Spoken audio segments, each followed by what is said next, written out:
All right, ladies and gentlemen, welcome to the Winter Speaker Series. I'm Julie Zazada. I'm the Executive Director here at the Cedar Lake Historical Association. We are so happy to have you here with us. As you can see, we have an absolute full house today for our fourth of our presentations, so we love to see that. And we are, of course, on February 5th. Today is Secret Northwest Indiana with Joseph Pete. So he'll do his whole introduction and kind of share with you who he is and how this book came to be. And then a reminder, March 5th, Dr. Kenneth Schoon is coming back. We're going to hear about his new book on Pullman. And we get a bonus winter speaker series in the spring. Andy Collins is the corporate historian at Cedar Bank. And so he's going to come down and do the presentation that he's developed on the Cedar Bank story. They have a museum up in Whiting, if you've ever been up there, I'm not sure, but they have a really nice little corporate museum. And so he's the curator of the museum. He's going to come down and talk about the history of the bank and everything. They're one of our longtime sponsors, so we invited them to come down. And he's also involved with Whiting Historical Society, so very nice. The next thing, those of you who are on the volunteer list should have gotten an email this morning. I see your head shaking. I know I emailed you, mister.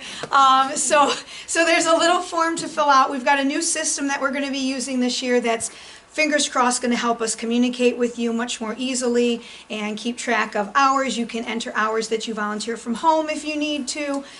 So if you didn't get the email, let me know. I will get you the link so that you can sign on to the system and get your profile started. We don't even have the calendar built yet. That'll be coming. But just wanted to remind you in case anyone was checking their email this morning.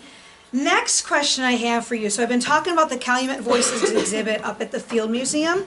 I am wondering, if we do the bus trip, what price point I should consider to be a reasonable price point? You know, like, are you willing to pay 50, 60, 70, whatever? We'll talk about that after the presentation, but please don't leave without touching base with me and letting me know, because I need to coordinate that date with the Parks Department, and I want your feedback to make sure it's affordable, okay? So please touch base with me on that when we're done.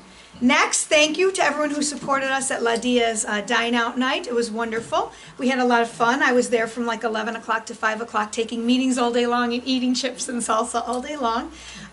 Cherville's the next event, so that's going to be on Tuesday, February 28th from 5 to 7. The caveat with Chick-fil-A is that you have to order from the app.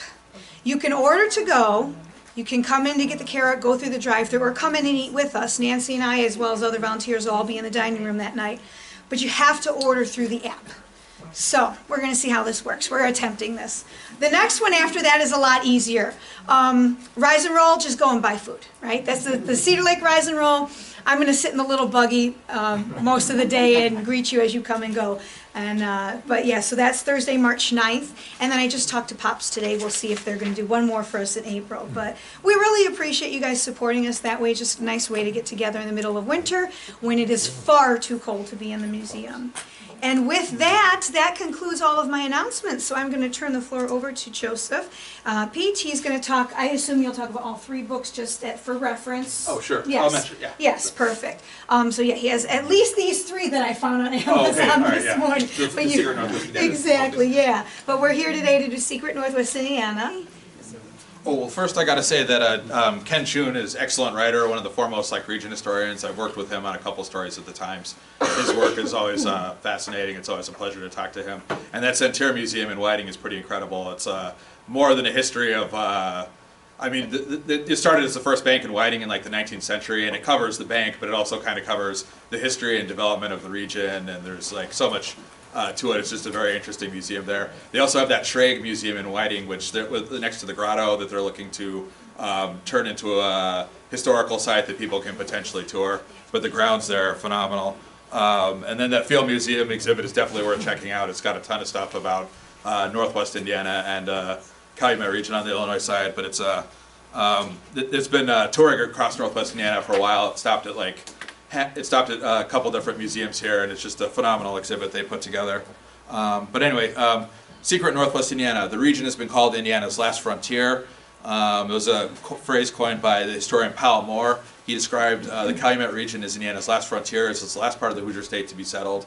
The state was originally kind of settled from the Ohio River up, at the time before the highway systems, rivers were really the thing. You had all these thriving port cities, Louisville, Cincinnati, and so forth, and most of the commerce occurred by river. So the early settlers, came up and started moving north. They really overlooked Northwest Indiana at first. This part of the state was very frigid. It was whipping winds off of Lake Michigan. It was very marshy because of all the inland lakes off of Lake Michigan. It was deemed pretty much too undesirable for growing crops. So a lot of the early settlers kind of passed on. It was inhabited by the Potawatomi and other native tribes, but a lot of the settlers passed on to greener pastures. You had a few like Joseph Bailey who stuck it out. He had a big fur trading camp by the Calumet River in Porter County. It was a homestead on a major trading route at the time between Chicago and Detroit. It's been preserved as part of the Indiana Dunes National Park. Poco Muse, the Porter County Museum, they just moved to a new home across the street in downtown Valparaiso, another excellent local cultural institution. They just recently celebrated the bicentennial of his arrival with an outdoor display of furs, traps, and other artifacts of that early voyager lifestyle. It's outside the 1871 Porter County Jail to show people how Bailey and other fur traders weighed and packaged furs. But the Calumet region is bigger than just Indiana. It encompasses the watershed of the Calumet, Grand Calumet, and Little Calumet rivers. It extends across northwest Indiana from the far south side of Chicago through some southern Chicago suburbs in Illinois, across the south shore of Lake Michigan through Lake, Porter, and LaPorte counties. You can get a full kind of idea of the panoply of northwest Indiana driving along Dunes Highway or US 12 from South Deering to New Buffalo. A very scenic tour of everything from industry, cityscapes, forest, historic sites, and vintage roadside Americana. The region as we know it today wasn't even part of Indiana, though. The south shore of Lake Michigan was originally part of Michigan when Indiana was still a territory. It took an act of Congress in 1896 to move the Indiana border north 10 miles when the state was founded so that we'd have a share of the Lake Michigan coastline. It was originally part of the Michigan territory, and there were skirmishes in those early days. There was actually a war between Michigan and Ohio over Toledo, like called the Battle of Toledo, where they're trying to fight for the to establish the state boundary. Ohio ended up prevailing in there. But it was very important for Indiana to have part of the coastline because at the time there was a lot of commercial trade on the Great Lakes. You had a lot of schooners and wooden vessels that were moving lumber all across the Great Lakes. Very big thing at the time was they had sand sucking boats where they would suck up sand from the lake bed and then they would use it to make glass. They would use it for foundations, for construction materials and so forth. So there was a lot of booming trade on Lake Michigan. Our port in Michigan City got up to 850 ships a year. It was a very big commercial port. But much of the impetus for the region's early growth and development came from neighboring Chicago. You had a lot of industrial spillover from the south side, led to a number of factories and company towns that sprung up in the late 19th and 20th centuries. The Union stockyards were overcrowded. Detroit's George Hammond built a meatpacking plant on the Grand Calumet River and the State Line in Hammond, which was originally known as State Line Slaughterhouse before it was ever known as Hammond. It was a meat processing plant. It eventually burned down and leaders really rallied to diversify the economy. Obviously the stockyards also, the Chicago stockyards also fueled a lot of growth here. You had ice harvesting here at Cedar Lake and at Wolf Lake and Hammond and some other places in Hobart and Chesterton and so forth where they supplied the stockyards and they helped provide them with the ice that they needed to keep the meat cool when it was moved by train. A lot of the meat that they produced in the stockyards would go out to like New England and that area. George Hammond was kind of a pioneer because in the early days it was very difficult. They would just put blocks of ice on the meat and so forth and it would scar the beef and it would kind of lower the quality. But he figured out a way to do a refrigerated train car before they had, like refrigerators and that type of refrigeration. But they would use ice to keep it cool without actually scarring it with the ice. So he developed a very big, booming business serving the East Coast. But the stockyards were a big impetus for development in this area, as were East Chicago, but really developed around Inland Steel and Mark Manufacturing Company. The industrialist Clayton Mark commissioned noted architect Howard Van Doren Shaw. He designed many prominent buildings in Chicago and Evanston at Northwestern Campus, but along Lakeshore Drive, many churches. If you ever go on that Chicago architecture tour, he designed like a lot of the churches and residential buildings and so forth. But he was commissioned to build an idyllic garden-style English village in East Chicago, an oasis of housing amid some of the heaviest industry on earth. It's now listed on the National Register of Historic Places and was noted by Ripley's, believe it or not. One of the notable things is people park on the sidewalks and walk in the streets because the streets are so narrow. It was only a fraction of the homes planned were ever built. It's kind of in a decrepit and deteriorating state today, unfortunately. It was built around the same time as like Pullman in Chicago. At that time too, there was a lot of big industries springing up around the area. You had a lot of the steel mills would need like 30,000 people. They, did everything manually. When the iron ore boats would come from Minnesota and Michigan and everything, they would unload it all by hand. They would shovel, coke into the blast furnaces by hand. Everything was done by hand. So they required a lot of manpower, but there wasn't a lot of housing stock in the area yet. So a lot of these companies would have to build a lot of housing. Inland Steel, for instance, also built the entire Sunnyside subdivision in East Chicago was built by them. Pullman was built, the neighborhood in Chicago, to service his train car factory. That one's been a lot better preserved than the Marktown, unfortunately. But it was really rough and tumble, though, with State Line Slaughterhouse in Hammond, for instance. In the early days, there wasn't housing, so they had some boarding houses pretty much just for like the itinerant workers who tended to be men. If they happened to have families, their wife and kids would stay up in Chicago, and they would live in the boarding house because they worked long hours at the time. But it was very like a rough and tumble place. They would entertain themselves with like fist fights and dog fights and that type of thing. It was only much later that it kind of became a little bit more civilized. But Gary was another big steel town. It was developed by, or named after Judge Albert Gary. He's one of the U.S. Steel founders, along with most of the major industrialists of the times. He was a Wheaton native from Illinois. He rarely set foot in the city that was named after him, but it was developed around the mill there. Whiting grew up around the Standard Oil refinery, which predated the internal combustion engine, predated cars. It was originally built to make kerosene for lamps and so forth at the time.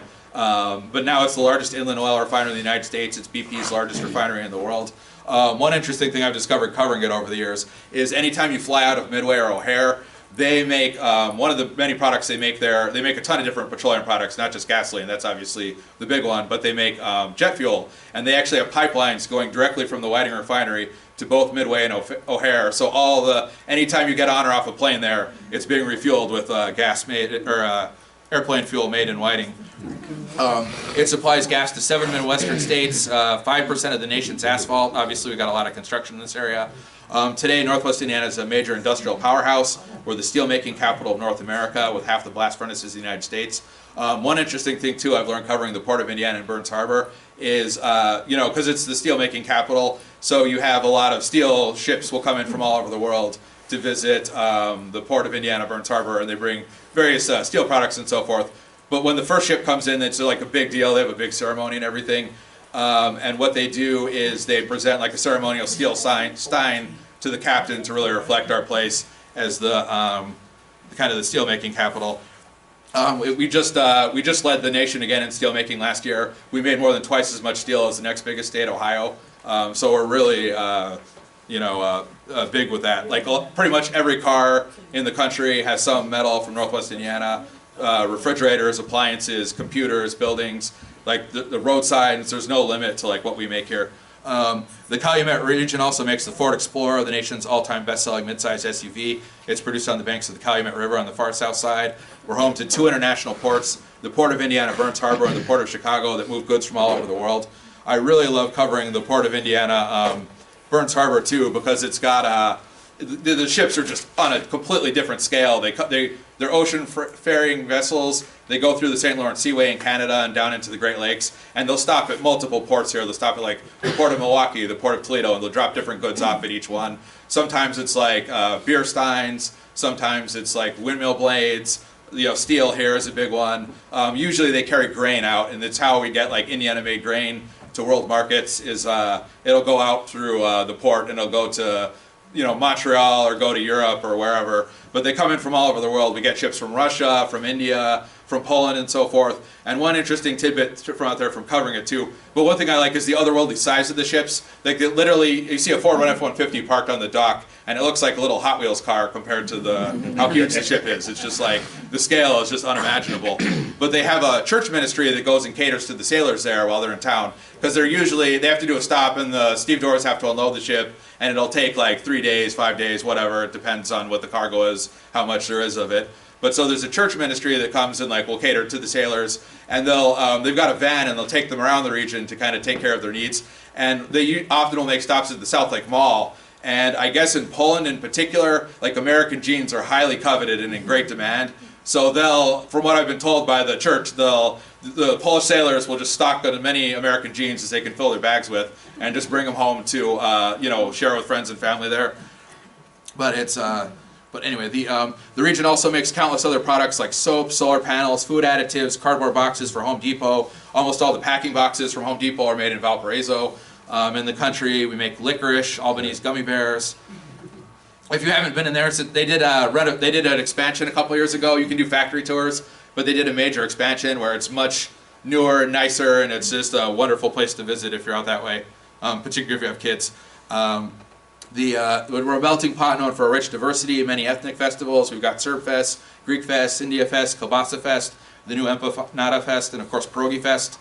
We're home to 45 miles of Lake Michigan shoreline. Indiana has the smallest coastline in the nation, but it's a glorious one that includes gems like Walhalla Beach, Marquette Park, Washington Park, the Inland Dunes State Park, the Indiana Dunes National Park, which is the 4th most biodiverse park in the United States. It's home to hundreds of bird species and more orchid varieties in the state of Hawaii. We obviously don't have more orchids than Hawaii, but we have more species there. You can really see them on a lot of the inland trails, like the Great Marsh Trail in Beverly Shores, for instance. If you're hiking along there, you see a lot of them kind of flourishing inland from the lake. There's a lot of park sites. People tend to flock to the beach, but there's a lot of inland park sites, and that's where a lot of the diversity is. We're also they have a birding festival every spring, and it's also a major spot for migratory birds. We have more than, I think, 350 different types of birds pass through every spring and fall on their way down to,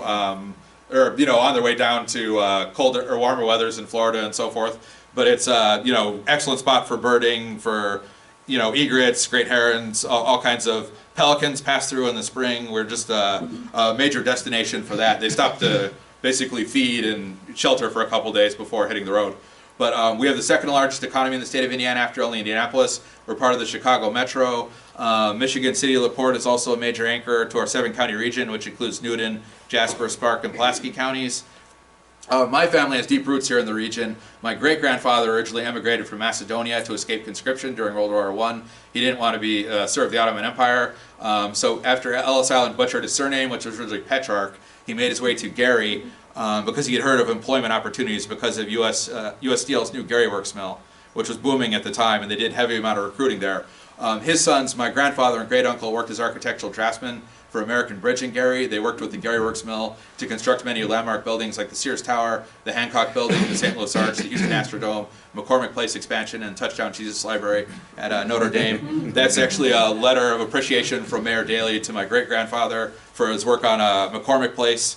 Or not at McCormick Place, I'm sorry, the John Hancock Tower. I actually climbed, I do that, they do the Hustle Up the Hancock for the American Respiratory Association every winter. It's to raise money for the Respiratory Association, but you climb up the stairs to the top of it. I do that every year in his honor. It's coming up in a couple weeks, and I'm not looking forward to it. It's extremely unpleasant. It's just, I've been doing it for years, but it's horrible every time. I have to be like a masochist. But the 5th generation region resident, we recently welcomed our 5th generation region resident, our daughter Harper. She's a cutie, a claim that has been fact-checked with hospital nurses, passers-by, and Facebook friends. Just absolutely adorable. I'm not biased or anything, I swear. And then I'm a proud papa, but she's already more educationally accomplished than me. I just have an IU degree. She went to Northwestern to get that little certificate. But I've been teaching her all the important information, like where the sidewalk ends, how to make stone soup if there's a skeleton inside you, and how doctors go to medical school for a decade just to advise mom, no more monkeys jumping on the bed. And I've been reading her all the classics, like this timeless masterpiece. But I've covered the region for nearly a decade for the Times of Northwest Indiana. It's the state's 2nd largest newspaper after only the Indianapolis Star. I've chronicled Northwest Indiana, covering stories from every nook and cranny, from Whiting to Michigan City, from Gary to North Judson, from Valparaiso to Westville to Lowell. I've been at it so long I even know how to spell Rensselaer now. I get it right on the first try, 65% of the time. It is a tough one. But I've written 3 books about Northwest Indiana. I wrote Lost Hammond, Indiana for the History Press. It documents bygone institutions like Goldblatt's, Phil Schmidt and Son, the Paramount and Parthenon theaters, the amusement parks at the Five Points intersection. It covers nostalgic favorites like the Woodmore Mall and more obscure facts like how the notorious Boston mobster Whitey Bulger first got on the FBI's radar by robbing a bank there. He's been featured in movies like Black Mass. He was played by Johnny Depp, and in The Departed, it's a fictionalized version of him, but the guy Jack Nicholson plays is based off of Whitey Bulger, and he's obviously very associated with the Boston Mafia. But he came out to Chicago to rob banks with like an associate, and they settled upon Hammond. And they had been scouting this one bank for days, and they ultimately decided against robbing it because it was kind of too busy. But as they were driving back, they saw one that was a little bit more off the beaten path. So they came back the next day, came in with like gun in each hand, and they, jumped the counter, they robbed it, and they got away. But it got him on the FBI watch list, and it ultimately sort of started the chain of events that led him to become because he's one of the most notorious FBI informants too of all time. Like they kept him on the FBI informant list for years and years and years because he would feed information about like his own mob, but also like rival mobs and so forth. And the FBI basically kept him in power because he was helping them put away a lot of people in prison. But that all got started when he robbed a bank in Hammond. But it's got a lot of tidbits too, like the largest wooden roller coaster of its era was in Hammond, things like that. They're kind of fun anecdotes, like Wolf Lake was filled with, they built this amusement park at Wolf Lake, the Athene Hydro Park, and but at the time it was like filled with mosquitoes. The mosquitoes were terrible during the summer season. So the park owners, they decided they were going to take care of it. They went over to the refinery. They got a couple of barrels of oil, and they just dumped the oil right into the lake to try to suppress the mosquitoes that way. But the amusement park ended up burning down, and like maybe a year later, like it just didn't work out. I don't know if it was like arson to collect insurance losses or what they were. But it never materialized. But I got asked to write that book by the History Press out of South Carolina. They do like local history books all over the country. Because Jerry Davich, he was originally with the Post Tribune. He's now with back with the Times. But he wrote a book, Lost Gary. Those were excellent history of the city. And he wrote that one. It did pretty well, and they were looking for other Northwest Indiana books, so they had reached out to me. Then I wrote 100 Things to Do in Gary and Northwest Indiana Before You Die. And the publisher on that one, it's really more about Northwest Indiana more broadly, but it's part of a series where it's like 100 Things to Do in Chicago, 100 Things to Do in Indianapolis, 100 Things to Do in Cleveland, and so forth. And they really wanted a city in the title. I kind of asked them not to do that, but they, because it's more about the region more broadly. We live in a very diffuse and balkanized region. We have a bunch of different cities and towns that make up Northwest Indiana. There's not really a dominant city or town anymore. It's not, it's very hard to convey to people from outside the area. They don't really understand that you have a major metro area here, but it doesn't really have like an anchor the way like Indianapolis does or Louisville or, et cetera.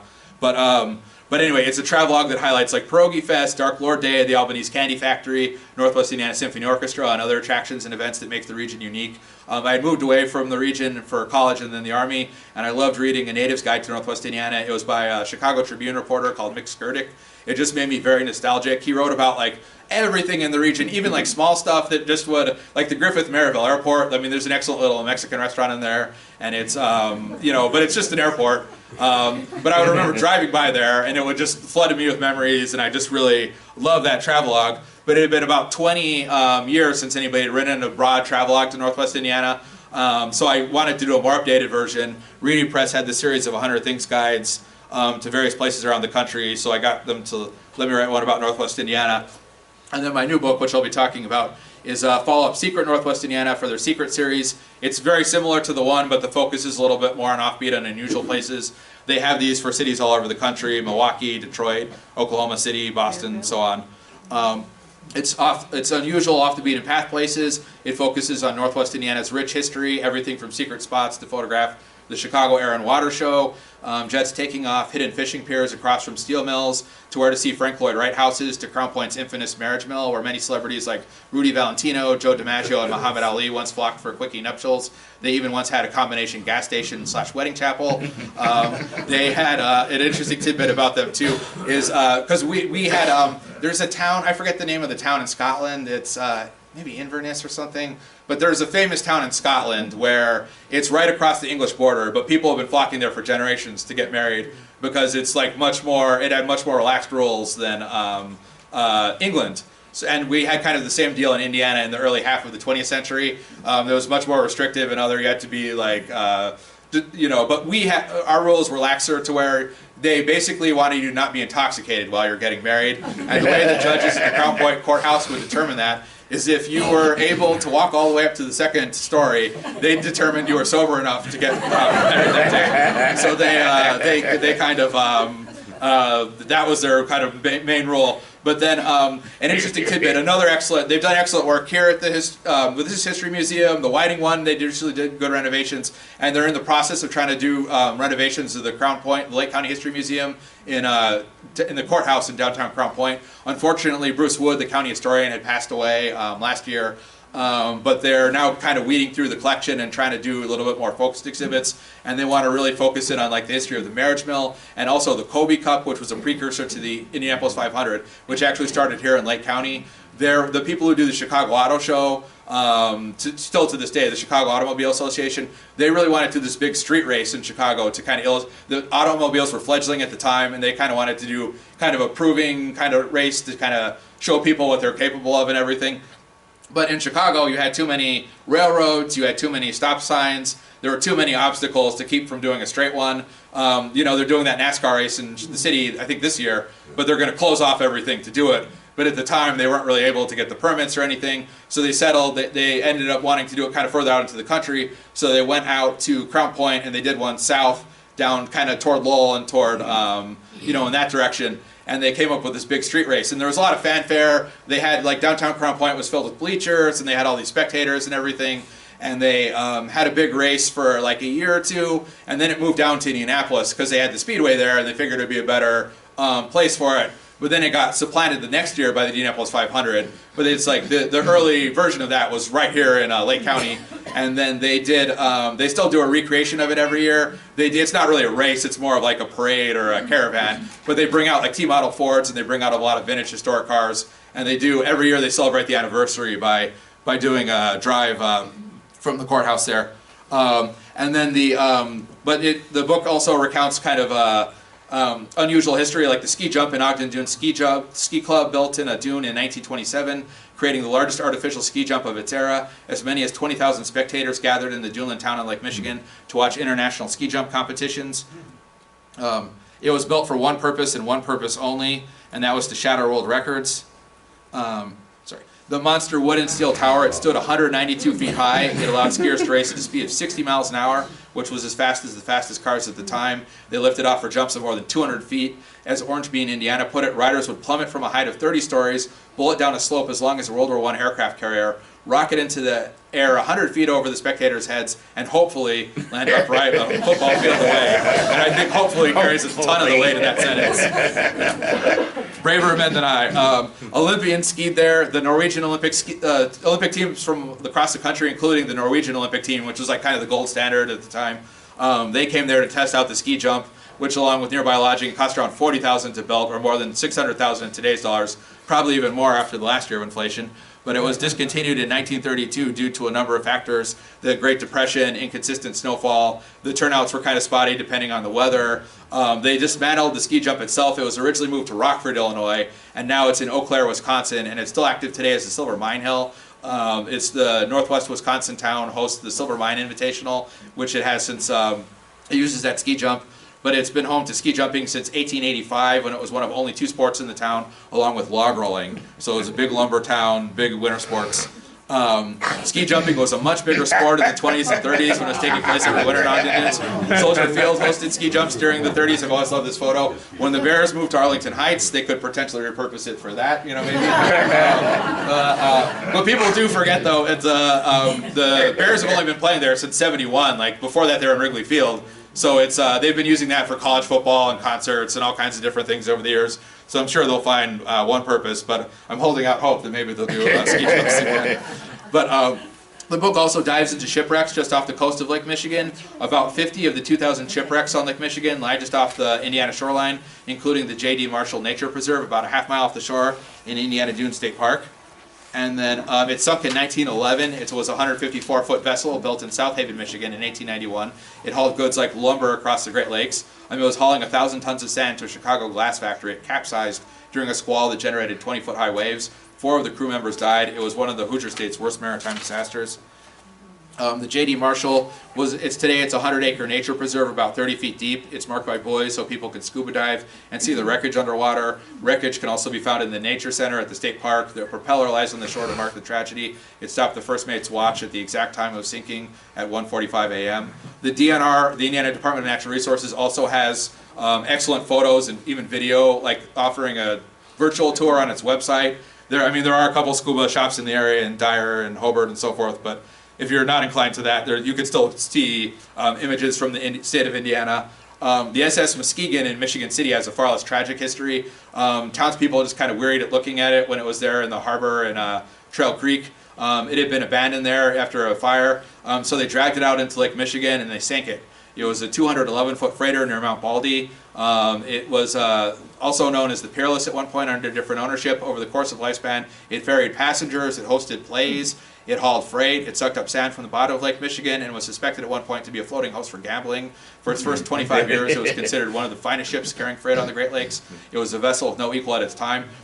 It was also one of the biggest passenger ships because, before the highway system was built, a lot of people, for instance, would take Indianapolis Boulevard to go to Michigan or go on vacation, and that's when you had Phil Schmitz and a lot of the stuff in Hammond, like Vogel's and all those giant perch palaces that seated 400, 500 people because they had a lot of the tourism traffic was going by. But in the early days, a lot of people would go take ferries across the lake, and including Ernest Hemingway, who was from Oak Park, Illinois, just outside Chicago. And he wrote those famous series of books about Nick Adams, where it was kind of based on his own boyhood adventures in the woods in Upper Michigan. And he almost certainly would have taken a ferry across Lake Michigan to go to the family's cabin in upstate Michigan. And it's believed, given how popular that ship was at the time of being a passenger vessel, that he likely took it one summer, but they were never able to find a receipt or any kind of evidence to 100% corroborate it. But they believe he more than likely had ridden on that at one point. It's due to become Indiana's next underwater nature preserve. The IU Center for Underwater Science is leading a charge to create as a preserve. It would mark it with buoys, protect it from scuba diving and exploration. It would establish boundaries for boats, lead to interpretive signs along the shore, provide the public with virtual tours. A lot of those shipwrecks have been raided in the 80s in particular. There are a lot of scavengers who are kind of collecting whatever they could, and so that really led to a motion to kind of preserve them. Another really interesting one too is in Ogden Dunes. They have one that's almost like Brigadoon, where there's this ship. There's all kinds of speculation that it was it carried liquor during Prohibition. It was part of the Underground Railroad. They have all kinds of rumors about what it involved. But the actual bones of the hull of the ship, when the water on Lake Michigan gets low enough, it'll materialize on the beach and in the water, and it's only happens every 10 or 20 years or so. But when it pops up, it's people run out there and photograph it and everything. But the driftwood from it has been washing into shore for years and years and years, and they've been collecting. People will find it at their home and they'll bring it into the Hourglass History Museum there, and they've been collecting it, but they don't really have a plan for it yet because you can't really. There's no good way to display it because it's just random pieces of driftwood from the ship. It doesn't really. You can't recreate it like the Sue the T-Rex or whatever. There are also early submarine experiments on Lake Michigan. Laudner Devontis Phillips, who was, I believe he was a shoemaker by trade, but he conducted submarine experiments in Lake Michigan. He built the sub Whitefish in 1845. It sank in Trail Creek by the Michigan City Lighthouse in about 12 feet of water. He would actually build these submarines in his garage, and then he would take his wife and kids out there for picnicking in Lake Michigan. And I've got to say, she's much more forgiving and understanding than would perhaps be reasonable. It was homemade submarines. And his submarine, one of his more famous submarines, was called the Fool Killer. It was actually, he had dubbed it the Marine Cigar. It sank in the Chicago River and it was discovered under 3 feet of muck near the Rush Street Bridge by a diver in the wake of the SS Eastland tragedy. It was confused by the Fool Killer submarine that was so called because it killed its original operator around the time of the Great Chicago Fire, when submarines were still largely unheard of. The SS Eastland was also one of the worst maritime tragedies. They were supposed to be carrying taking employees of this company out for a picnic to Washington Park in Michigan City, and it was going to sail from Chicago to Michigan City, but it ended up capsizing in the Chicago River before it ever took off. And even though it was only in a couple feet of water, the way the ship was designed and there was all this heavy furniture in there and everything, it was just impossible for people to get out, and hundreds of people died. And at the Michigan City Lighthouse Museum, when you go there, if you're going to Washington Park, they have a very long fence with a chain, and every link on the chain represents one of the souls that was like lost on that day. And actually, George Hallis with the Bears had a ticket, and he was supposed to be taking that the ship that day out to Michigan City, but he ended up getting caught in traffic and delayed. And it was just one of those like fortuitous, strokes of fortune where it seemed probably felt like aggravated and inconvenienced at the time, but it ended up saving his life. And went on to do NFL history. But the Phillips Navy dreams never came to fruition. He secured patents for some of his submarine designs, but he dreamed of selling them to the U.S. Navy. He designed armed versions of all his submarines, including the Marine Cigar, but the Navy never ended up buying any. Lake Michigan is also home to surfing. Submarines aren't the only unlikely mode of transportation on our Great Lake. Ted McClellan noted in the Third Coast, surfing in Indiana sounds as ludicrous as a cattle drive across Delaware. And northern Indiana is not a surf movie backdrop with its steel mills, foundries, great pennants of smoke, with Chicago skyscrapers looming off in the distance. But surfers still ride some serious waves in Lake Michigan. The winter generates swells big enough to catch and ride. Lake Michigan's about 300 miles north to south. When the winds are blowing south, it can generate tall, powerful waves that break cleanly, especially in the old industrial shipping piers. When the breakwaters block the crosswinds. One of the best and most popular surfing spots is Walhalla Beach by the BP Whiting Refinery, the largest inland refinery in the United States. It's one of the strangest surfing backdrops since Apocalypse Now. You can pretty much only do it this time of year, though, because the waves are not big enough during most of the year. It's only really during the winter. And another interesting tidbit is that the capital of surfing on the Great Lakes, I guess, is Sheboygan, Wisconsin. For whatever reason there, the conditions like perfect for it. So a lot of the surfers from the Great Lakes region, that's where they head to. But a lot of surfers from this area, they'll go, there's some other good places like Portage and so forth, but the Whiting one is kind of the big one. But it gets obviously brutally cold in the winter. It takes forever to warm up even in the summer. But surfers have to wear full body wetsuits. They might end up with icicles hanging from their beards. Hawaii it ain't. This is an excellent photo. We had a great time. Staff photographer Jonathan Miano, he's now a Chicago cop, but he would go out there every year and he would take photos of the surfers. And he just got some just excellent, just very hardcore to be willing to do that. More extreme sports, paintball in a Nike missile base in the 50s and 60s. The U.S. government built 250 anti-aircraft bases to shoot down Soviet nuclear bombers across the country, including 20 surrounding Chicago. Chicago was considered a prime target along with our steel mills, and the refineries were considered, Sinclair Oil, the Standard Oil refinery, and this was like the industrial heartland, and they were concerned about protecting both the city and, the steel mills and refineries we would need to kind of fuel any kind of war effort. But the old Nike missile bases include what's now the National Park, Indiana Dunes National Park Administrative Offices in Porter. There's one in Munster, there's one in Wolf Lake, and the Blast Camp and Paintball and Airsoft Facility in Hobart. It's technically in Porter County, but it's right across the state line, or right across the county line, and has a Hobart address. That's the radio tower, I believe. But the Nike missile base was part of the last-ditch line of air defense for Chicago and the steel mills during the Cold War. It could shoot radar-guided supersonic missiles at incoming bombers with nuclear payloads. It's now a paintball field that occasionally doubles as a haunted house during the Halloween season. The 20-acre base is just one of 3 listed on the National Register of Historic Places. It's in remarkably good condition in the sense that it's all still there. Like some of the buildings are kind of deteriorating, but all the barracks are still there where they house soldiers. The dining facility is still there. We call it the DFAC. They have the radio tower, they have the administrative offices, they have World War II era Jeeps that are kind of like rusting away but are still in generally one piece. And it's, even if you're not playing paintball, like I went there for the book to take pictures and explore, and they just let you, if you want to, they'll just let you tour around if there's not a game going on. But but it's very interesting. And the actual site of where they had the missile silos is about a mile north in a farm field.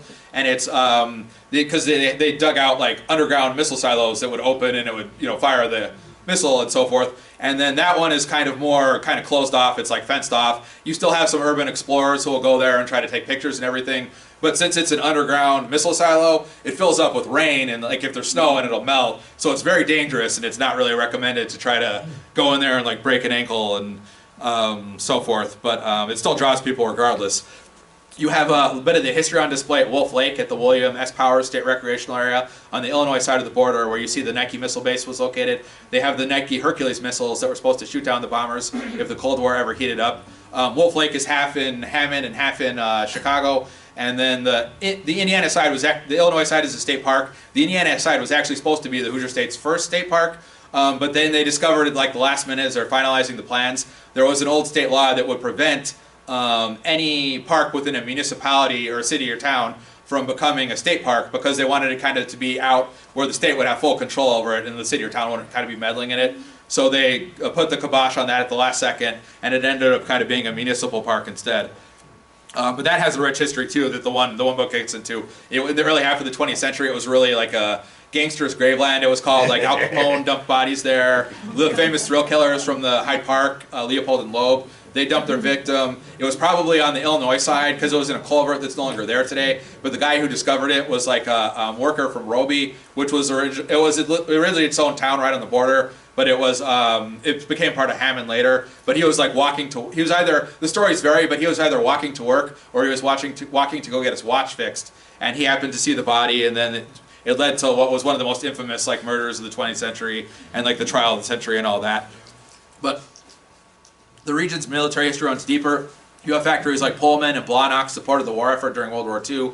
You had Camp Thornton, a civilian conservation corps camp built to the south suburbs to house the down and out during the Great Depression, was also repurposed to imprison German prisoners captured during World War II, who were dispatched to pick onions in Lansing, work at a fertilizer plant in Calumet City, and pickle onions in neighboring South Holland.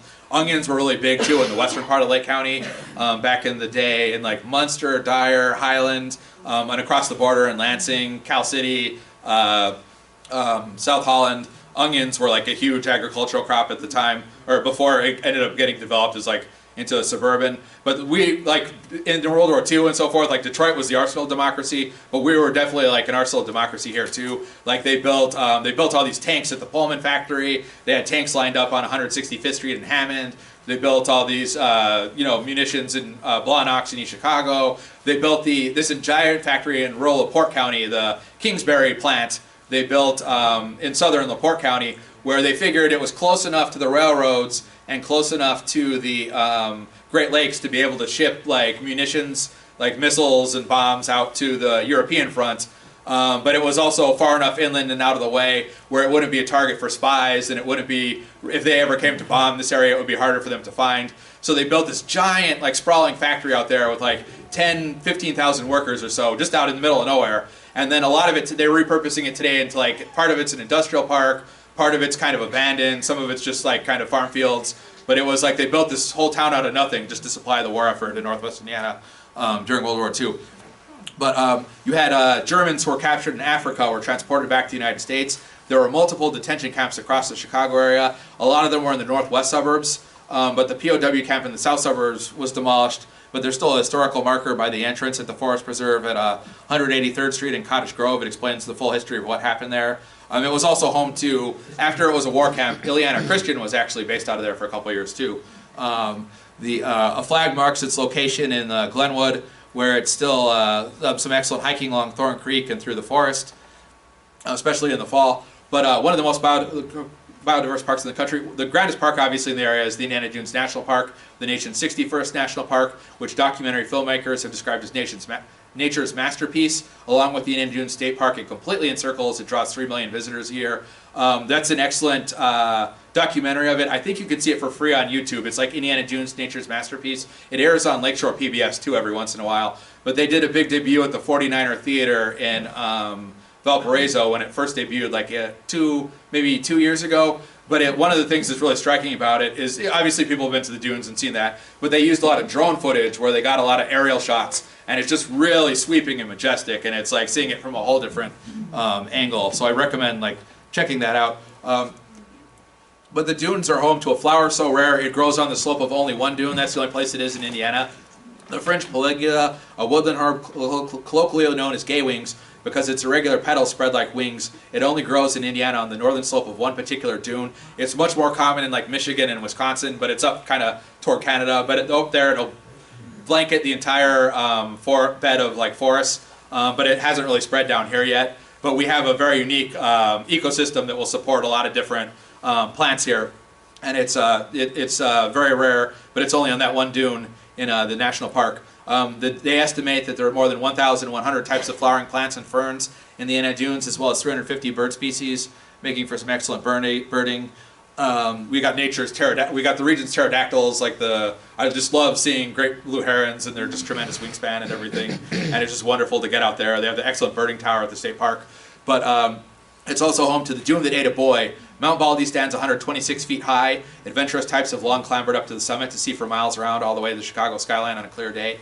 That ended when a boy was apparently swallowed down an 11-foot deep shaft in 2013, likely to have been an air pocket created by a decayed, fungus-ridden black oak tree the dune had subsumed. It took his panicked family and onlookers 3 hours to dig him out. The boy survived and even marched as the guest of honor in the Michigan City 4th of July parade the following year. It's been called the miracle of Mount Baldy. He had, I can only imagine the parents' fear and frustration, or everything. Just the kid was one there climbing up the dune, gone the next.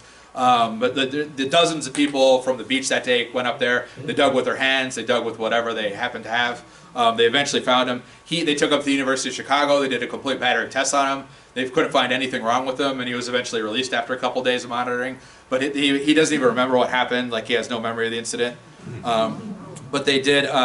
They've later gone over and they did. The National Park Service went and they did. They used LiDAR, which is like sonar, but they used it to map out where all the trees were kind of swallowed by the dune and created these cavities where it's basically like a landmine. Like if you step on it, you put weight on it, you can just go down into the sinkhole and just be buried under a ton of sand just out of nowhere. And then they still do guided tours every summer, maybe every weekend, because they have safe routes mapped out where you're not at risk of falling into a sinkhole or anything. But it's still popular for that. But the thing is though, they have they have a million signs there now where it says don't climb up the dune, don't climb up the dune. You get tons of people though from out of town who come there, and then they'll come in the parking lot, and the first thing they'll do is they'll climb up the dune because it's there. It's just like the Sir Edmund Hillary said about Mount Everest or whatever. I climbed it because it was there. If you go to that the Warren Dune State Park in Michigan, they have that giant sand dune up there, and then the first thing if you bring kids out there, the first thing they're going to do is shoot up to the top of the sand dune because it's the tallest thing for miles around, and there's just a natural human impulse to try and climb it. But Mount Baldy is eaten a picnic area, an entire neighborhood early settlers were forced to abandon, and countless trees. It's moving about 5 to 15 feet a year. The winds off of Lake Michigan constantly buffet the towering dune, rolling the sand over its peak. It's been changing shape and shrinking from its 126-foot high height near the rear of the bowl. Its side walls have remained just as tall as they always were, but the wind keeps pushing it further and further landward. Starved of the replenishing nourishment of sand that would hold it in place, the dune wanders. A lot of the reason the dunes are stable is when marram grass or other kind of grass and vegetation grows on them. The more mature dunes, like Tolston Dune, they're kind of held in place by that. But Mount Baldy is bald. It's never had that, so it's never been able. It just keeps wandering inland, and they've tried to stabilize it by planting marram grass and everything, but it just hasn't. It hasn't taken and it hasn't worked. They're compared to ever-shifting sand to lava, just relentless in its incursion further inward. Mother Nature always wins at this level. It would be impractical to remove that much sand.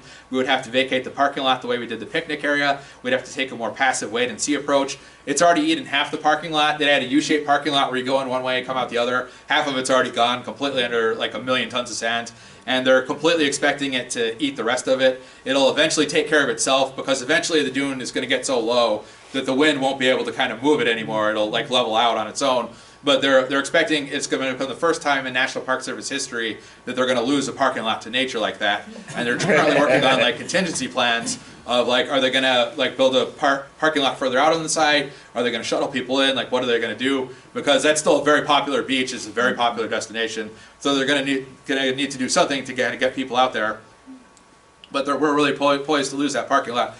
And that happened a lot in the early days in the dunes too. A lot of the early settlements they built ended up getting eaten by a lot of the moving dunes. They were trying to build City West, where kind of near where Porter and Chesterton is today, and it was supposed to be this grand city to rival Chicago, but on the Indiana side of the coastline. But they built it too close to a lot of the moving dunes, and it never worked out for other reasons. There just wasn't enough of economy, not enough people moved there. They would do they were really big on land speculation and boosting stuff at the time. But that never caught on, and a lot of the housing they built ended up getting just kind of eaten by the dunes. Oh, that reminded me too. I forgot about an earlier anecdote I wanted to mention with back to the Hammond thing with the Grand Calumet River when Hammond was still State Line Slaughterhouse. John Shedd, the Shedd Aquarium is named after him. He was the general manager of Marshall Fields and just a big business honcho in downtown Chicago at the time. And he had a lot of land holdings out in the Hammond area and was kind of a land speculator. And he was, at the time, all there was to cross the Grand Calumet River was there was like an inn with a tavern, and then they had a toll bridge, and he was kind of like he was cheap, for lack of a better word, but he did not want to pay the toll bridge, so he would wait till the winter, and then he would wait till the river froze over, and then he would cross it only when the river was frozen over, and he would go visit his land and take care of it that way, rather than pay like how much the toll bridge was. Yeah, but but there's a lot of. But anyway, there's a lot of unusual history at the Indiana Dunes too. Nature runs wild. You have carnivorous plants that are more extravagant than Venus flytraps. They wait for prey there. In the Pinhook Bog, it's a remnant of the last ice age with such a unique and fragile ecosystem. You can only visit there on a National Park Service ranger-led tour on weekends during the summer. When trekking along the Pinhook Bog trails, you can see carnivorous pitcher plants, sundew plants, many rare orchids, including pink lady slippers orchids. Visit Indiana, declared it one of Indiana's must-see natural wonders. It features 2 trails, the 2.1-mile packed dirt upland trail. It runs through a thick forest atop a glacial moraine that dates back 1,500 years, taking you to ridgelines overlooking a vast valley. There's a footbridge that gives a sweeping view of the bog carved out by the glacier. There's a green mat of floating peat moss, coats the still water surrounded by serene woodlands. The upland trail can be traversed by the public at any time. It's the mile-long bog trail that's restricted. They only do tours a couple times every summer, but it's a pretty spectacular tour. You get to see where a large piece of ice broke off in the melting glacier, causing a depression in the moraine that resulted in the bog. You can walk over the wetlands on a section of floating boardwalk. You're right at the water level. You can see all kinds of crazy rare plants out there. That one is maybe only a month, unlike the Mount Baldy one, which is almost every weekend in the summer. That one's maybe like once a month. So that one's, I don't think it sells out or anything, but it's, it's much rarer to get to go on that one. But that's like one of the things I was really looking to highlight in the book, because I went out to Pinhook Bog like several times for the book to photograph it and walk the trail and so forth. And then I never saw another soul in the parking lot, in the on the trails, anything. And it's like a natural wonder right here, but it's like very kind of underappreciated and like little known. But as a kid, we'd really visit the Indiana Dunes all the time, both as a family for school field trips. But we go to the beach, that's kind of what you do. But the dune is not just like one big park you drive in and out of, like the Smoky Mountain National Park, great park though, Rocky Mountain National Park, Arcadia, etc. You go to it has many off the beaten path sites like the Tolston Dune, Heron Trail, Bailey Homestead, Chelberg Farm, Great Marsh Trail, all of which are worth exploring. It's 50 miles of coast, but it's also roughly 24 sites inland, and a lot of them just don't get anywhere near the traffic that the beach does, but they're filled with incredible biodiversity that's worth checking out. One of the more unusual features, too, is the 1933 Chicago World's Fair homes. Developer Robert Bartlett ferried them across Lake Michigan, where they're perched on a bluff on Beverly Shores, where he was trying to turn into a big resort community. They featured a lot of experimental designs that really caught on later, though. The noted architect George Fred Keck designed the House of Tomorrow, for instance, which pioneered many features that would become popular later, like air conditioning, solar heating through the expansive glass windows. The airplane garage never took flight that he envisioned.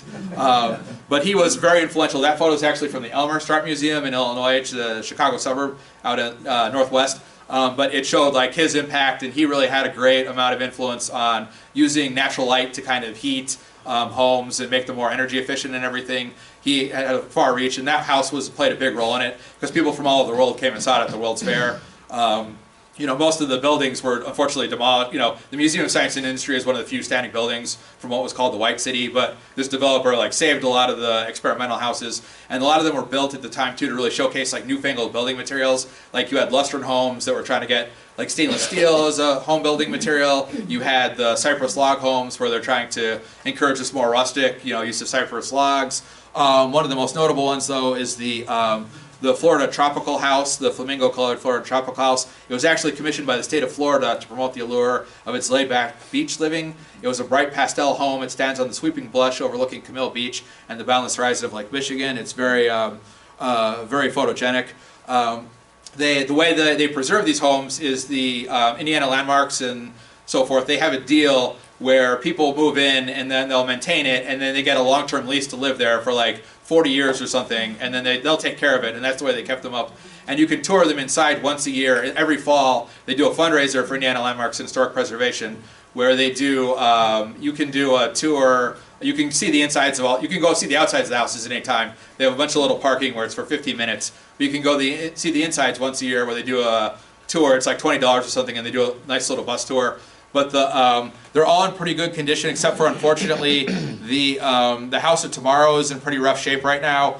It's currently papered up and everything, because they haven't been able to find a partner, because it's pretty decrepit on the inside, and it's going to take something like $1 million to renovate that home. So they haven't really been able to find anybody yet to come in and work on that house. Other unusual features with the dune: the prickly pear cacti will in fleeting bloom. Another site that really seems out of place in Indiana is cacti. It almost sounds like a joke. You have the Iowa-based hipster t-shirt chain retailer Raygun. They sell a postcard at their Chicago store with a towering cactus that says, "Greetings from Indiana. We save on postcard expenses by purchasing stock photos of Arizona." But the Indiana Dunes host an almost incredible array of biodiversity. You can see cacti and pine trees like right next to each other. They're in bloom every June and July. There are plenty of good places to see them. But another little known fact is the environment is so desert-like. Originally, before Hollywood kind of consolidated a lot of the filmmaking there, and I mean, since it's spread out now, you have like Atlanta and Vancouver and all kinds of other places they're filming. But during the silent film era, you had a bunch of different film hubs, and Chicago was one of them. And then a lot of the places where anytime they wanted to shoot the Sahara or any kind of desert scene in all those early silent movies, they would come out here to the Indiana Dunes, and that's where they would shoot a lot of that. But the cacti in Indiana is actually edible. The fruit can be used to make a sweet syrup that's sometimes used in lemonade. They can often be seen along the coast in the West Beach Trails or John Murrell Coulter Nature Preserve in Portage. I've heard from people who live near the beach too. They're kind of invasive species. They're almost impossible to kill. Like once they're there, they're pretty much in your yard because they'll shrivel up very badly and they'll look like terrible. Like when they're out of bloom, they get like black and they'll get shriveled and they'll look completely dead. But the roots are very deep and they just come back thriving every year. But they're pretty glorious though when they flower. But we're the birthplace of ecology here in Northwest Indiana. The Indiana Dunes is home to beaches, towering sand dunes, forests, marshes, bogs, globally rare oak and savanna habitat, and many other habitats. It's where the University of Chicago professor Henry Chandler Coles is credited with inventing the field of ecology. He was so captivated by all the plants he saw, he jumped off a moving train when he was headed to Chicago to get a closer look. And he came out here mainly to the dunes, mainly what's like the state park, but he went to places like Gibson Woods in Hammond too to really explore the plants in this area. He studied the process of plant succession, or how beaches will transition to marram grasses, then cottonwood trees, then pinewood trees, then full oak forest. The vegetation changes the further you go inland. A change in distance equates to a change in time. One set of plants will come in and actually change the environment around it. It provides nutrients to the soil, it provides shade, it provides moisture, and that allows other plants to kind of come in and flourish. It's why you need to mow your lawn or why you need to weed your garden to prevent other plants from coming in and taking over. But he was the first to kind of discover that scientific principle. He did not publish a terrible amount in his lifetime, but he was kind of like Carl Jung or somebody, where his students really carried on his work. They really helped popularize a lot of his theories. But he's honored at the Indiana Dunes with the Coles Bog. It's a 4,000-year-old wetland that was declared a National Natural Landmark in 1965. You trek past bogs, ponds, black oak savannas, forests, tall reeds where birds alight. You also see a lot of egrets and herons there in the wetlands. The varied landscape includes flowering water lilies, mossy logs, a boardwalk that extends to the tree line. It's almost a 5-mile hike. It ascends 202 feet of elevation up steep sand dunes. The tallest is right at the end, but it pays off. Like you're pretty winded and heaving. But then, you get a spectacular view of the beach and the endless expanse of Lake Michigan. Those are the kind of dune sites I really love too, because you get like a full idea of the expanse of the dunes. But we're home to many other notable figures here in Northwest Indiana. The painter Frank Dudley depicted the other shifting sand dunes in all seasons. You had the flamboyant tattoo artist Roy Boy Cooper, who kept tigers in his Badlands tattoo parlor in Gary, where rock stars like Lenny Kravitz and Steve and Tyler once went to get inked. He really built up this national reputation with the tattoo magazines, were real popular. He would show his work in a lot of them, and then he just had this great reputation. So when rock stars would go to the Star Plaza or Holiday Star or to Chicago, they would go out of their way and go to Gary and get tattooed by him, because it was like a mark of prestige or whatever at the time. And there was actually a pretty good documentary they came out with just like a year or two ago. It debuted at the Hobart Art Theater. It interviews like his wife and people who knew him and that kind of thing. And I think you could see it for free on YouTube. It's only like 20 minutes long, but if you're interested in it, it kind of like recounts his like life and legacy. He was a very like flamboyant, larger than life figure. And another major figure, Diana of the Dunes. Her actual name was Alice Mabel Gray. She was a nonconformist and free spirit. She led a very bohemian existence in a shack at the then wild Indiana dunes, inspiring a local legend that persists to this day with ghost stories. She was breathlessly written up by local newspapers and attracted curious spectators, including fishermen on boats at Lake Michigan. A newspaper reporter gave her the Diana of the Dunes moniker after the Roman goddess of hunting Diana. She gave up a comfortable life in Chicago. She studied at the University of Chicago. She had worked as a human computer doing math calculations at the U.S. Naval Observatory in Washington, D.C., just like in the movie Hidden Figures. In 1915, she settled in the untracked wasteland of the dunes that was deemed largely uninhabitable to escape society's rigid constraints. That was long before it was developed for it was starting to develop at that time for industrial reasons. Like Gary Works was built at that time. But a lot of the dunes were considered just uninhabitable. It was too cold in the winter. The elements were too wild. But she would go into town. She'd go into like the nearby Miller Beach and go get groceries and get armfuls of books from the library and come back and read poetry. But at the time, like before they built like Gary Works, for instance, that was like a sportsman's club. Like they would just Chicagoans would come down and hunt in there, and that's what it was like mainly used for. It was like it was pretty much all before it developed. It was all just kind of wild area. But she really captured the public imagination. She told a reporter she considered wages were slavery. She was really inspired by Lord Byron poem, the Child Herald's Pilgrimage, especially the line "In solitude, when we are least alone." She was very sensationalized by the media, including the Times. They often described her as a nymph or a nudist. It was not really based on fact. It was probably just to sell papers. But they really kind of sensationalized her and made her this like big figure. But she had a really lasting impact. Her advocacy really helped preserve some of the dunes after it was becoming industrialized. She gave a really influential speech at the Prairie Club at the Art Institute of Chicago. It really helped call attention to the dunes and help preserve some of it as like the state park and the national park. Another really big figure was Octave Chanute, who was kind of considered the grandfather of flight. There's a documentary too that dubbed him the patron saint of flight. He was the chief engineer of the Erie Railroad Company, and he led the American Engineering Society. But he was a big advocate of flight. That was his hobby. He published the book Progress in Flying Machines in 1894. He organized conferences on flight technology at the World's Fairs in Chicago and St. Louis, and he conducted a number of pioneering hang glider experiments in the dunes, including in Miller and Porter County. They would basically try out all these different gliders, like I've shown here, and they would him and his assistants would run off the tallest dune they could find, jump, and then kind of see how far it would go, take as many notes as they could. It was a real big spectacle at the time. The locals kind of came out and just watched, and they called him the crazy old man of the sand dunes. But his designs were very influential on the Wright brothers. He was consulted with them for years when they were doing the bicycle shop in Dayton, Ohio. Also worth a visit out there.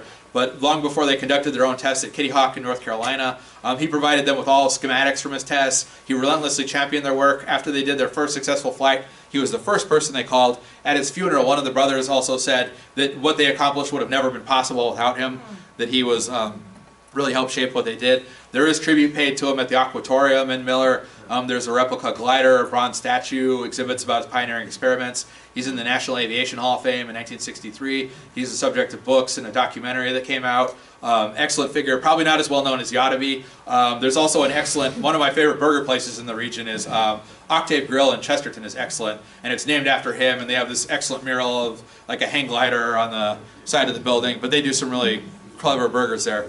But we also came up with an early electric car here in Northwest Indiana. Dr. H.D. Kessling, he was a dentist who designed orthopedic appliance known as the Positioner that caught on nationwide. He also designed a futuristic yellow egg-shaped electric car with gull-wing doors in 1978. He drove it around the streets of LaPorte long before Teslas, Volts, or other electric cars became popular. That must have been really eye-catching. I think I described this book as like, it looks like something that would be raced in the Bonneville salt flats. It had the doors that open up like in the DeLorean in Back to the Future.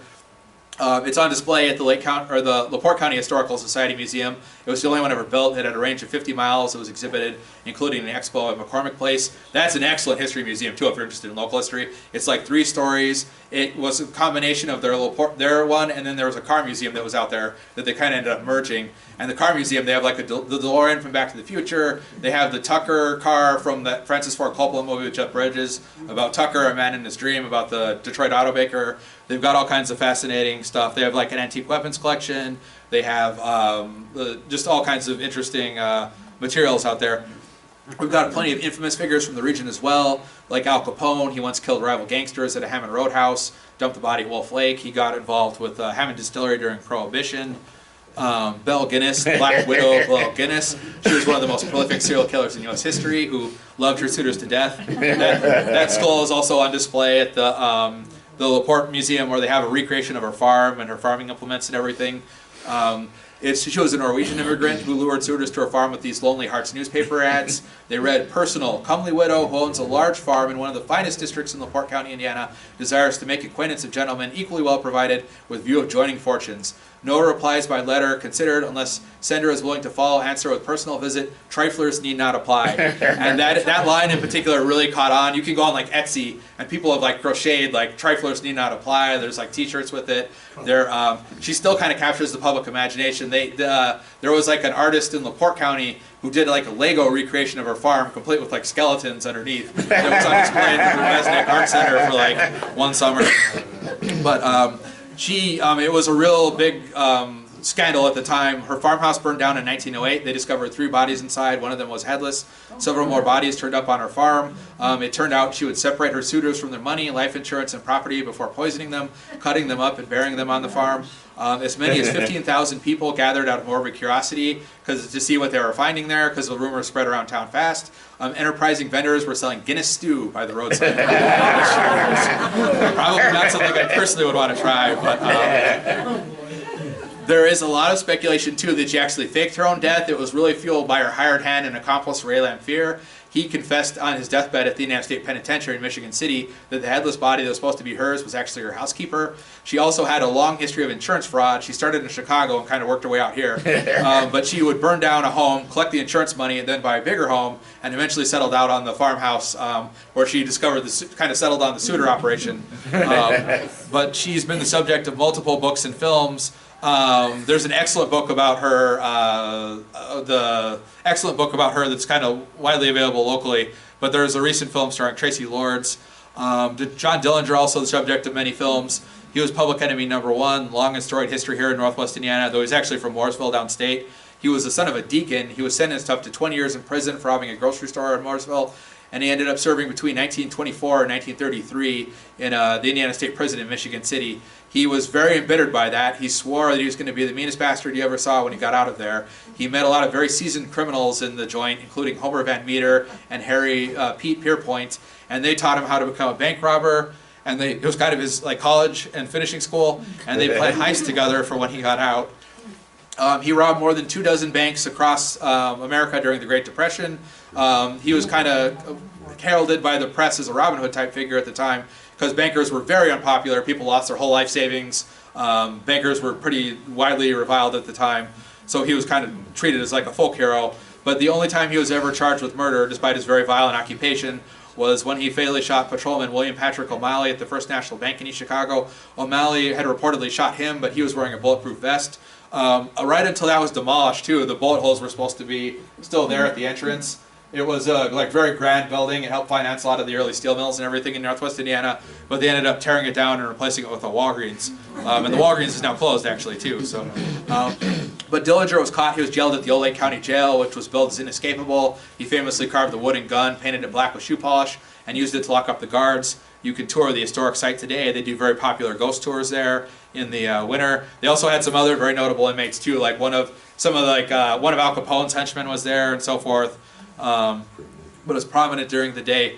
And he stole Sheriff Lillian Hawley's car, which was recently returned after 87 years to much fanfare in downtown Crown Point. The Discovery Channel had filmed the festivities and reenacted bank robberies while shooting scenes for a show hosted by Josh Gates. You got hundreds of people turned out for that. But we're about to lose the artifacts, unfortunately. The Dillinger Museum was in Hammond and then Crown Point. It kind of closed. They're looking at disposing of the collection. It's probably going to end up in a museum in the hometown of Mooresville.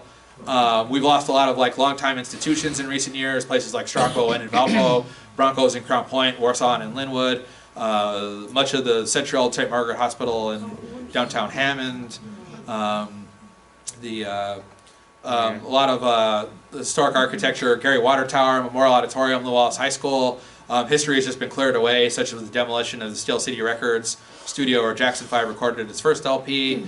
There's definitely a need for historic preservation in the area before these structures lost forever, reduce the dust to fading memories. but that's kind of, there are various efforts to kind of preserve the region's legacy. They're working to save buildings like the Union Station in downtown Cary. That's also what I've really tried to do with the books, is really kind of capture the rich history of the area, kind of preserve it, kind of carry it on, kind of make sure it's just not lost to time. And because this area, I think we really get overlooked in this area because we're right outside Chicago. Indianapolis is, we kind of, between Indianapolis and Chicago, our area doesn't really get the appreciation I think it deserves, but we've done so much for the country and the world. We built a lot of the buildings, was made with Northwest Indiana steel. Cars are made with Northwest Indiana steel. We've supplied world wars. We've just done so much in this area, and I just feel that we really need to kind of capture the history here. But I thank you all for your time. I appreciate everyone who came out and listened to me today. I'd be happy to take any questions. I'm also on the lookout for any story ideas or pitches, and I'll stick around and have a few copies of my books available. And thank you.